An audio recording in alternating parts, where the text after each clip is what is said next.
ભરૂચ જિલ્લાના અંકલેશ્વર તાલુકા વહીવટી તંત્રની ટીમ દ્વારા ગેરકાયદેસર રીતે રેતીનું વહન કરતા વાહન ચાલકો સામે તવાઈ બોલાવવામાં આવી છે અને ₹70 લાખથી વધુનો મુદ્દામાલ જપ્ત કરાયો છે।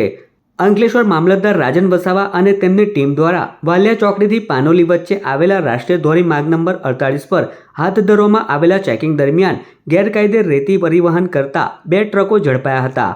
માહિતી મુજબ એક ટ્રક રોયલ્ટી પાસમાં દર્શાવેલ જથ્થા કરતાં વધુ રેતી વહન કરતો હતો, જ્યારે અન્ય એક ટ્રક કોઈપણ માન્ય રોયલ્ટી પાસ વિના સાદી રેતીનું પરિવહન કરતો હોવાનું બહાર આવ્યું હતું।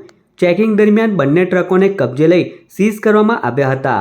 મામલતદાર રાજન વસાવા અને તેમની ટીમે ખનીજ ચોરી અને ગેરકાયદે પરિવહન સામે કાયદેસરની કાર્યવાહી હાથ ધરી છે।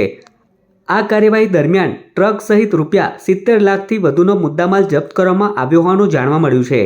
આ અંગે અંકલેશ્વર મામલતદાર રાજન વસાવાએ ટેલિફોનિક વાતચીતમાં જણાવ્યું હતું કે તંત્ર દ્વારા કુલ 15થી વધુ વાહનો ચેક કરવામાં આવ્યા હતા, જેમાં 2 વાહનોમાં ગેરરીતિ ઝડપાઈ હતી।